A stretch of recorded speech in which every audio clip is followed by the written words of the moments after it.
Hello everybody, how are you.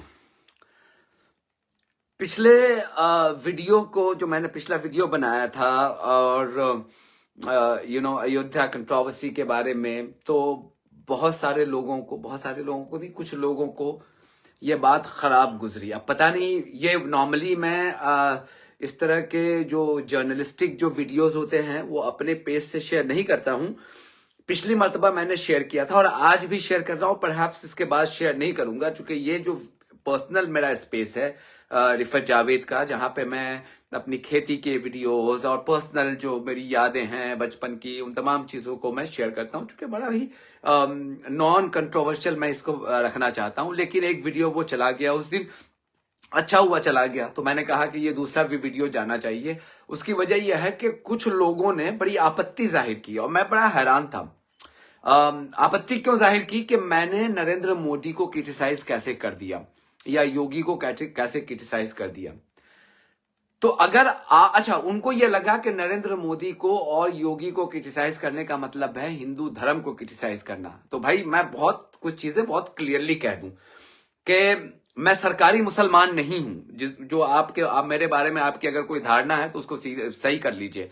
मैं सरकारी मुसलमान नहीं हूं। मैं वो चीजें नहीं कहता हूं जो लोगों को अच्छी लगे। मैं वो चीजें कहता हूं जो बिल्कुल सच्ची है, चाहे उसकी कीमत जो भी मुझे चुकानी पड़े।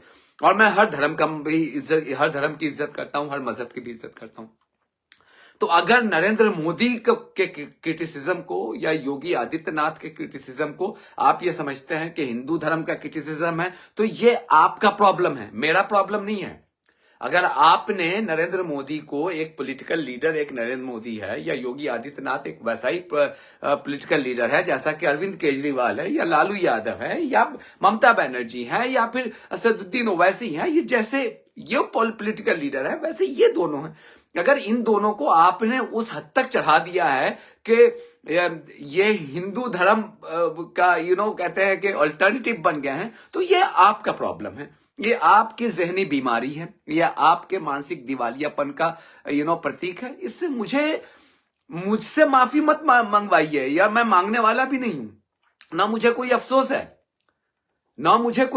है अपने कहने पे। मैं बहुत ही सेकुलर राज्य में, बहुत ही राइट फ्रॉम द बिगिनिंग, मेरे जितने भी वीडियोस आपने देखे होंगे, मैंने जो अपने बचपन की जितनी भी कहानियां आपको सुनाई होंगी, मेरी परवरिश बहुत ही सेकुलर माहौल में हुई है। सेकुलर का मतलब यह नहीं कि नास्तिक हो जाना। सेकुलर का यह मतलब होता है कि आप अपने मजहब को माने, दूसरा अपने मजहब को माने, आप एक दूसरे को मजहब की बुनियाद पे हेट ना करें, उसको नफरत ना करें। यह सेकुलरिज्म की परिभाषा है, यह सेकुलरिज्म का डेफिनेशन है मेरे लिए। अब पता नहीं आप लोगों ने क्या डेफिनेशन समझ लिया है। खैर, जो लोग क्रिटिसाइज कर रहे हैं तो वो तो सेकुलर है ही नहीं है।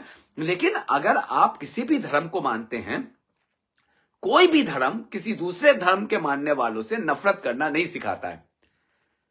अयोध्या मामले पे एक लंबी बहस चली है, सुप्रीम कोर्ट में केस चला है, और सुप्रीम कोर्ट में, मैं इसमें अब ज्यादा नहीं जाना चाहता हूं, सुप्रीम कोर्ट के फैसले से यह बिल्कुल जाहिर है। सुप्रीम कोर्ट ने माना कि 1949 में जो हुआ, जो सीक्रेटली वहां पे रामलला की मूर्ति रखी गई, या 1992 में जब बाबरी मस्जिद को शहीद किया गया, ये दोनों ही इंसिडेंट अनलॉफुल था, इलीगल था। ये सुप्रीम कोर्ट ने कहा है। फिर लोग कहते हैं अरे नहीं, एएसआई का तो सुप्रीम कोर्ट ने रेफर किया है कि एएसआई के जो के मोहम्मद है, कोई उसने एएसआई में का वो सबमिट किया था कि वहां पे मंदिर के अवशेष मिले हैं। सबसे पहली बात, इस पे हम लंबा वीडियो बना सकते हैं, लेकिन के मोहम्मद एक फ्रॉड है। वो कभी भी, चाहे वो जो बीबी लाल साहब जो थे, जो डायरेक्टर थे एएसआई के, बीबी लाल साहब, चाहे उनके जमाने में जब वो खुदाई हुई, या फिर ये 2003 में जो खुदाई हुई, किसी भी वक्त में ये उसका हिस्सा नहीं था। ये मोहम्मद हिस्सा नहीं था, ये के मोहम्मद जो है इसका हिस्सा नहीं था। ये खुद वो मान चुका है, कहता है कि वो पोस्ट ग्रेजुएट का स्टूडेंट था, उस हैसियत से उसने शरीक हुआ था। और बाज़ाब्ते एएसआई की जो रिपोर्ट हुई और बाद में ईपीडब्ल्यू में वो जर्नल में वो छपी भी, उसमें बाज़ाब्ते लिखा गया है कि जो अवशेष मिले उससे ये जाहिर होता है कि वहां पे ऑलरेडी एक मस्जिद थी। खैर, इस पे सुप्रीम कोर्ट ने बहस नहीं की। सुप्रीम कोर्ट ने सिर्फ ये कहा कि अच्छा के मोहम्मद जो मोहम्मद के फाइंडिंग्स को जो चैलेंज करते हैं, इसको आपको लोअर कोर्ट में चैलेंज करना चाहिए था। तो सुप्रीम कोर्ट ने तो बहस होने ही नहीं दी। तो जब सुप्रीम कोर्ट ने बहस होने ही नहीं दी तो उस एविडेंस का मतलब ही क्या है, उसका वजन ही क्या है? कुछ भी वजन नहीं है। तो ये एक अलग बात है। मैंने सिर्फ ये कहा था कि सुप्रीम कोर्ट ने, भले ही आप उसको क्रिटिसाइज करें या जो भी कर ले, सुप्रीम कोर्ट ने एक फैसला दे दिया है, we should just move on. लेकिन मुसलमान अगर मूव ऑन करता भी है तो उसके बाद देखिए कि जो दूसरी तरफ से जो लोग हैं वो मूव ऑन नहीं करने दे रहे हैं। आप देखें कि ये जो 22 तारीख का इवेंट था, ये पॉलिटिकल इवेंट था। मैं यही तो कह रहा था, this was just a political event. ये दिखाया जा रहा था कि look, we have one and now, अब जो है ये हिंदू राष्ट्र की तरफ हमने कदम बढ़ा दिया है। जो हमने देखने को मिला कि मीरा रोड में क्या चल रहा है, वहां पे आप देख लीजिए मीरा रोड में क्या चल रहा है। और आप लोग अगर बहुत खुश हो रहे हैं कि अच्छा मीरा रोड में देखो मुसलमानों की कुटाई हो रही है, बुलडोजर जस्टिस हो रहा है, मैं बुलडोजर जस्टिस के डे 1 से खिलाफ रहा हूं। क्योंकि जो लोग बुलडोजर जस्टिस को सपोर्ट कर रहे हैं, आप घबराइए मत, ये यहां पे आज उनकी बारी है, कल आपकी बारी होगी, घबराइए मत। अगर आप सांप को दूध पिलाएंगे तो ये मत सोचिएगा कि सांप आपको छोड़ देगा, और ज्यादा दूर क्यों जाने की जरूरत है। कल बुलडोजर चला है मीरा रोड में, आज वीडियो देख लीजिए, जाइए ऑनलाइन देख लीजिए, वीडियो पे वीडियो मौजूद है कि मुंबई में एयर इंडिया की कॉलोनी को बुलडोज किया जा रहा है, क्योंकि अदानी साहब का इंस्ट्रक्शन है एयर इंडिया की कॉलोनी को। और जितने भी रहने वाले वहां पे लोग हैं जो आज रो रहे हैं वहां पे, ये वो लोग हैं जो बीजेपी के कट्टर सपोर्टर्स हैं, कट्टर सपोर्टर्स है। मेरे लोकल जो रिपोर्टर दोस्त है उनसे मेरी बात हो रही है, वो कह रहे हैं ये कट्टर कोर वोट बैंक बीजेपी की थी। और ये लोग खुशी मना रहे थे कल तक जब मीरा रोड में मुसलमानों का घर तोड़ा जा रहा था, और आज रो रहे हैं क्योंकि इनका घर टूट रहा है। देखिए ये बीजेपी वाले, मैंने पहले कहा था कि मैं इन पार्टियों को, इनके लीडरों को बहुत करीब से पिछले 8 साल से मैंने देखा है, बहुत करीब से देखा है। मतलब ऐसे कि पर्सनल दोस्ती है इनसे, ये पर्दे के पीछे क्या बात करते हैं वो सब मुझे पता है। तो ये आप भूल जाइए कि ये आपके हितैषी हैं, ये आपके खैरखा है, चाहे किसी भी पार्टी के क्यों ना हो, किसी भी पार्टी का, कोई किसी का हितैषी नहीं है। ये वही कहते हैं कैमरा पे जो आपको सुनना अच्छा लगता है या जिसके कहने से उनको वोट मिले। हकीकत लाइफ में, हकीकी लाइफ में ये कुछ और है। छोटी सी मिसाल आपको देता हूं कि 2015 में अरविंद केजरीवाल को यह लगा कि मुसलमानों का वोट उसके चीफ मिनिस्टर बनने के लिए जरूरी है, तो उसने वो तमाम चीजें कही जो मुसलमानों को अच्छी लगे और जो हिंदुत्ववादी है उनको खराब लगे। मेरा दोस्त था, हर साल मेरे घर आता था इफ्तार पे, ईद मिलन पार्टी होती थी वहां पे आता था, और हर स्पीच में देखिए क्या क्या बोलता था। लेकिन आज हकीकत यह है कि ये हर वो बात बोल रहा है जो हिंदुत्ववादियों को अच्छी लगे और मुसलमानों को ना लगे। बिल्किस बानो पे कहा गया कि आप बोलिए गुजरात इलेक्शन के पहले, कहता नहीं हम तो एजुकेशन पे बात करने वाले लोग हैं, एजुकेशन पे बात करने वाले लोग हैं। फ्राइडे का उन्होंने जो मुस्लिम टीचर्स जो फ्राइडे के दिन जो ब्रेक के दौरान नमाज पढ़ते थे उस पर बैन कर दिया 2016-17 में। तो उस वक्त ये कहा कि नहीं एजुकेशन का रिलीजन से कोई लेना देना नहीं है। लेकिन 22 तारीख को जब अयोध्या में मंदिर का इनॉग्रेशन हो रहा था तो उसने पूरे स्कूल को ही बंद कर दिया। तो ये दोगलापन उसमें आ गया। मैं इसको तो बहुत पहले से जानता था, गलती मुझसे यह हो गई कि मैं उस हद तक नहीं जान पाया कि ये भी उन्हीं में से एक है। मुझे लगा कि ये वाकई पॉलिटिक्स में बदलाव लाने आया है, लेकिन खैर वहां पे एक गलती हो गई, जो गलती मैंने बहुत जल्दी मान ली और हर तरह से इससे मैंने रिश्ता तोड़ लिया और हर तरह से मैं इससे किनारा कशी मैंने अख्तियार कर लिया। तो मैं ये कह रहा हूं कि अगर आपको ये लगता है कि ये आपके हितैषी हैं तो ये आप बहुत बड़ी मुगालते में हैं, बहुत बड़े मुगालते में। ये एक एक करके अगर आप देखिए, इंडिया की खूबसूरती ही यही थी। 1995 में मैं कनाडा में था, कनाडा जाने का मौका मिला, भारत को रिप्रेजेंट कर रहा था, ऑल इंडिया बेस्ट कैडेट था। मिनिस्ट्री ऑफ डिफेंस ने मुझे भेजा था वहां पे, 4 महीना था वहां पे फैमिली के साथ।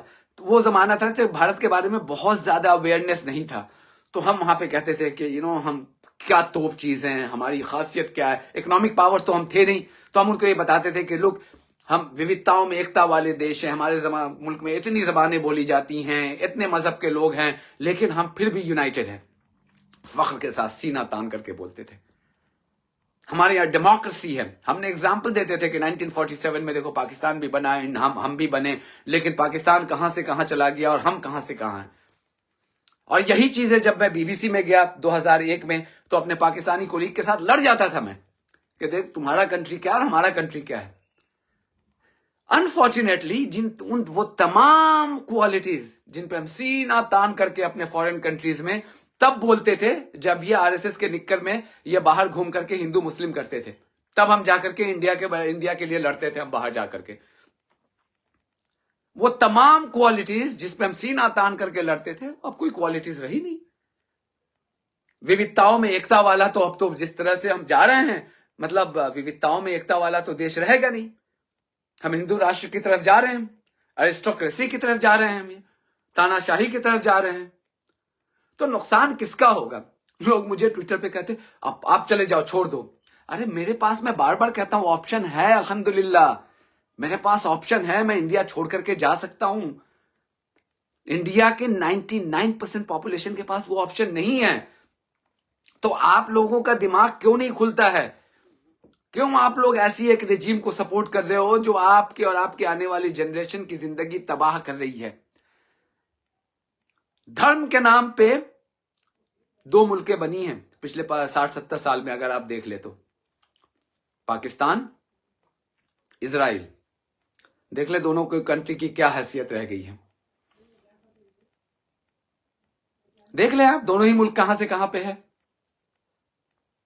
तो ये जो है, ये चीजें आपको समझने की जरूरत है। अगर आप नहीं समझते हैं तो मतलब डोंट शूट द मैसेंजर। मैं तो आपको हकीकी बात बताऊंगा, आपको बुरा लगे, दैट्स योर प्रॉब्लम। बट ये मुझे ट्रैप में मत डालिएगा कि आपने मोदी को क्रिटिसाइज किया मतलब कि हिंदू को क्रिटिसाइज किया, मोदी को क्रिटिसाइज किया मतलब भारत को क्रिटिसाइज किया। मोदी को अगर आप भारत का दर्जा दे रहे हैं और हिंदुइज्म का दर्जा दे रहे हैं तो ये आपका प्रॉब्लम है, मेरा प्रॉब्लम नहीं है। ये आपकी जहनी बीमारी है, आप उसको ठीक कीजिए। ये मुझसे उम्मीद मत कीजिए कि मैं डिफेंसिव हो जाऊंगा। अरे देखो मैंने इसको कह दिया कि ये मुस्लिम हिंदू हेटर है। अरे मैं हिंदुइज्म को मैं कितना हेट करता हूं या प्यार करता हूं, ये मेरा डिसीजन रहने दीजिए ना। कोई भी आदमी अगर मेरे फेसबुक पेज पे आ जाएगा और मेरे बचपन की कहानी जितनी थोड़ी सी मैंने सुनाई है और बाद में और भी सुनाऊंगा, तो पता चल जाएगा कि मैं क्या हूं। और मेरे जो जानने वाले लोग हैं वो अच्छी तरह से जानते हैं कि मैं उन मुसलमानों में से हूं ही नहीं हूं कि मैं डिफेंसिव होकर के आपको आकर के सफाई दूंगा। अगर आप मेरे बारे में आप कुछ भी अगर कहना चाहें, सुनना चाहें, समझना चाहें, राय रखना चाहें, ये आपका डिसीजन है, आप रख लें। आपको मेरे पेज पे आना है, नहीं आना है, इस पेज से मेरी जिंदगी नहीं चलती है। और चलती भी होती तो मैं प्रिंसिपल के साथ समझौता करने वालों में से नहीं हूं। मैंने हमेशा राइट विंग पॉलिटिक्स के मैं खिलाफ रहा हूं। हमेशा उन पॉलिटिकल पावर और उन पॉलिटिकल इंडिविजुअल्स और लीडर्स के खिलाफ रहा हूं जो नफरत फैलाते हैं, चाहे वो किसी भी पार्टी के क्यों ना हो, किसी भी रिलीजन के क्यों ना हो। तो मुझसे तो ये उम्मीद ही मत कीजिए। आप योगी को, मोदी को भगवान बना करके उनकी पूजा कीजिए, ये आपका प्रॉब्लम है। मेरे लिए वो दोनों पॉलिटिकल लीडर्स हैं और इनकी सच्चाई मुझे पता है क्या है। मैं भी नोएडा में ही रहता हूं इंडिया में, और पिछले 8 साल से 9 साल से रहता आ रहा हूं। मैंने 2002 के राइट्स देखे हैं, मैंने मोदी के किरदार को देखा है, मैंने मोदी के रोल को देखा है। तो मुझे यह ज्ञान मत दीजिएगा कि मैं इनसे मोहब्बत करने लगूंगा। मैंने 4000 लोगों को मरते हुए देखा है। अभी अलग बात है कि वो किस रिएक्शन में मरे थे, क्या मरे थे, लेकिन मरे तो थे। 4000 लोग निहत्थे मासूम लोगों की जान गई थी वहां पे। और जब से ये साहब बने हैं प्राइम मिनिस्टर, मैंने इंडिया में इंटॉलरेंस को बढ़ते हुए भी देखा है। मैंने टीवी चैनल पे कहा है, मिरर नाउ से लेकर के एबीपी न्यूज पे जाकर के मैंने ये बात कही है, मैंने अपने पर्सनल एक्सपीरियंस को। और लोग दहल गए थे जब मैंने ये कहा कि मैं पटना से, मुजफ्फरपुर से आ रहा था दिल्ली, तो मेरी अम्मी उस वक्त जिंदा थी, अल्लाह उनको जन्नत नसीब करे। वो मुझे हमेशा वो बांध देती थी, मैं ट्रेन से आता था तो वो कुछ रास्ते के लिए खाने का दे देती थी। उस दिन जब वो बना रही थी तो मैंने उनको कहा कि नहीं नहीं, आप वो चिकन का कुछ दे रही। मैंने कहा चिकन का मत दीजिए, रास्ते में मालूम हुआ कि किसी ने कह दिया कि तुम बीफ खा रहे हो और मेरी लिंचिंग कर दे।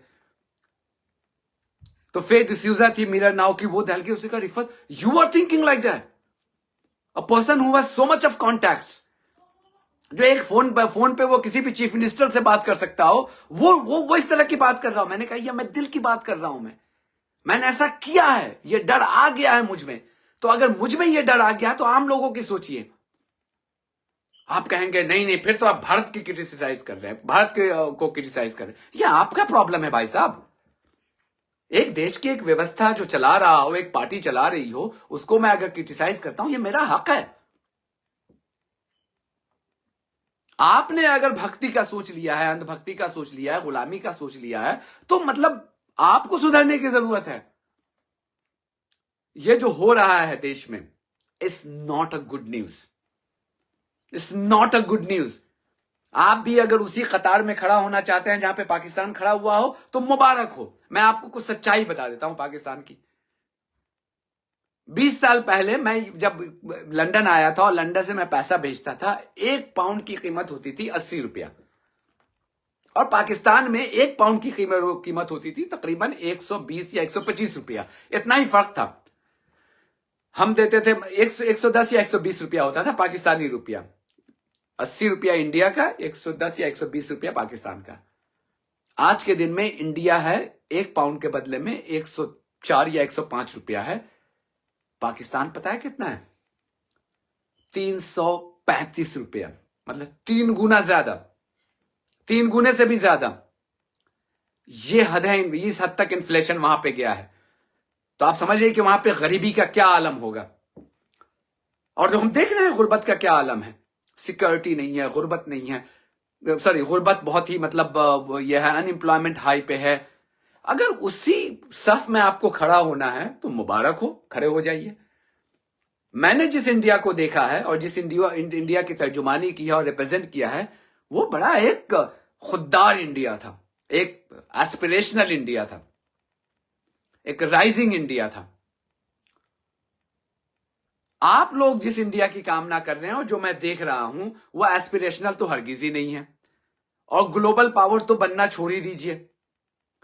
अगर इस तरह की संकीर्ण, अगर आप लोग व्यू पॉइंट के साथ और नफरत की राजनीति को बढ़ावा देकर के अगर आप इंडिया को आगे बढ़ाना चाहते हैं, तो इसमें आप मतलब आइसोलेटेड तो होने के आपके ज्यादा चांसेस है, बजाय इसके कि आप दुनिया को रूल करें आप। ये तो ये याद रखिएगा थोड़ा सा। बातें कड़वी मैं कर रहा हूं, लेकिन बातें कड़वी इसलिए कर रहा हूं कि मुझे भी इस मुल्क से उतनी ही मोहब्बत है, बल्कि आपसे ज्यादा मोहब्बत है। आप लोग तो फेक मोहब्बत करते हैं। जिसको इस बात पे आपत्ति हो कि मैं मोदी और योगी को कौन क्रिटिसाइज कर रहा हूं, बाकी ममता को क्रिटिसाइज करता हूं, तो कोई प्रॉब्लम नहीं होती है। अगर मैं नवीन पटनायक को क्रिटिसाइज करूं तो कोई प्रॉब्लम नहीं होगा। अगर मैं जेडीयू के नीतीश कुमार को करूं तो कोई प्रॉब्लम नहीं होगा। राहुल गांधी को करूं तो कोई प्रॉब्लम नहीं होगा। राहुल गांधी को तो यहां तक कि मैंने शेमलेस कह दिया कुछ दिनों पहले, जब उसके लीडर कुछ बिगेटेड और कुछ ऐसी बातें कर रहे थे। मैंने कहा यार शर्म करो यार, अपनी लीडरों को समझाओ तुम। वहां से किसी ने मुझे नहीं कहा कि आप एंटी नेशनल हो गए हो, आप एंटी हिंदू हो गए हो। तो ये ट्रैप मेरे लिए तो कभी मत डालिएगा। और अब तक मैं आपको रिस्पॉन्ड भी कुछ लोगों को कर देता था, अब रिस्पॉन्ड भी नहीं करूंगा, सीधा ब्लॉक मारूंगा। मैं दूसरी आपको पता ही नहीं है मेरे बारे में, मैं बहुत ही दूसरे किस्म का इंसान हूं। मैं सरकारी मुसलमान नहीं हूं, मैं अपीज करने वाले में से नहीं हूं। मैं खुददार मुसलमान हूं, और बचपन से मैंने खुददार मुसलमान की तरह मैं जिया हूं। मुझे बहुत फख्र है अपने मुसलमान होने पे, क्योंकि मुझे पता है मेरा मजहब किसी दूसरे मजहब को नफरत करना नहीं सिखाता है। मैं जिस गांव से आया हूं, उस गांव में मुश्किल से 40-50 फैमिली मुसलमान की थी, बाकी 4 से 5 हजार फैमिली हिंदुओं की थी। और बहुत अच्छी तरह से वहां से हम जिंदगी गुजार करके आए कि हमारा खानदान, हमारे फैमिली पूरे गांव में रिस्पेक्ट की जाती थी। तो आप अगर आज मुझे जाकर के ये ट्रैप में डालिएगा, तो that's you are fighting a losing battle. समझा? भारत में जो हो रहा है आजकल, ये अच्छी बात नहीं है। अब आप देखिए, इंदौर के एक वीडियो मैं अभी देख रहा था, आप भी जाकर के देखिएगा कि कुछ जो हिंदूज हैं वहां पे एक मस्जिद के पास जाकर के बैठ गए हैं, वहां पे भजन कर रहे हैं। मतलब ये कौन सा हिंदुइज्म है? मैं एक बता रहा हूं कि मैं एक हिंदू डोमिनेटेड एरिया से आता हूं, मैंने हिंदू धर्म को पढ़ा है, मैंने संस्कृत पढ़ा है। जो कैलाश झा जी हमारे जो संस्कृत के टीचर थे, वो मिसाल देते थे कि देखो शर्म करो, एक मुसलमान लड़का इतनी अच्छे श्लोक पढ़ रहा है जो तुम लोग हिंदू होकर के याद नहीं कर पाते हो। ये किस धर्म में, मुझे बता दें जरा सा। आप लोग बताओ, यहां पे अगर कमेंट कर सकते हो तो करो। हिंदू धर्म के रक्षक बनते हो ना, बताओ मुझे कहां पे लिखा हुआ है कि हिंदू धर्म में यह लिखा हुआ है कि मुसलमानों के जो इबादतगाह है वहां पे जाकर के, उसमें मस्जिद पे चढ़ कर करके एक भगवा झंडा लहराओ और वहां पे बैठ करके भजन करो, उनके नमाज को बाधित करो, उनको ह्यूमिलिएट करो, या उनकी लिंचिंग करो और लिंचिंग करते वक्त उनसे जबरदस्ती जय श्री राम बुलवाओ। अगर ये आप साबित कर दो कि आपके मजहब में लिखा हुआ है, अगर साबित नहीं कर सकते हो तो चुल्लू भर पानी लो और डूब मरो। I'm sorry, I have to tell you, you guys are just a bunch of idiots. You're behaving like thugs. मैं नहीं कह सकता मतलब मीठी मीठी बातें आपको आपके सामने, अगर आपका बिहेवियर एक रोड साइड ठग्स की तरह है।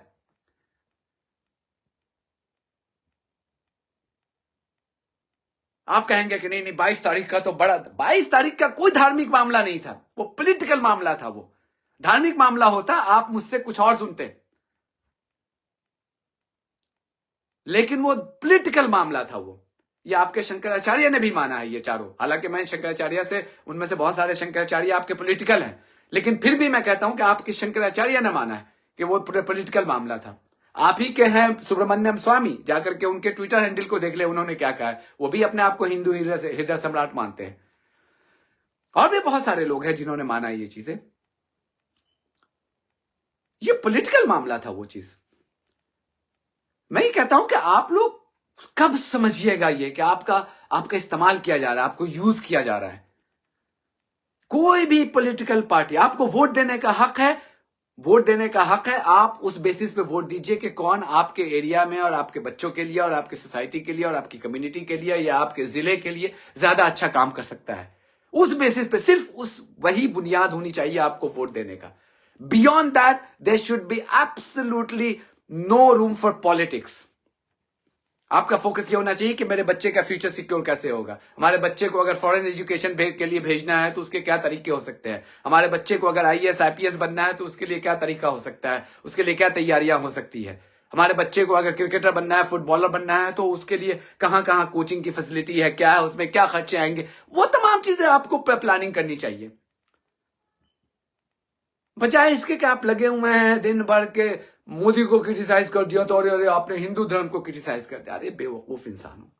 मतलब कभी सोचा भी है कि घर जाते हो तो क्या मतलब क्या क्या कहते हो आप, ये क्या कहते हो आईना में देख करके? कभी शर्म नहीं होता कि इतने बड़े हो गए हैं, इतनी जिंदगी गुजार दी है, गुलामी कर रहे हैं। मैंने दिखाया भी था उस दिन, पिछले हफ्ते भी कहा था, दोबारा से कह रहा हूं, तुम जितने भी फुट सोल्जर बने रहो, थोपा जाएगा वही ऊपर में, वही जय शाह को और पंकज सिंह को और इन्हीं लोगों को थोपा जाएगा।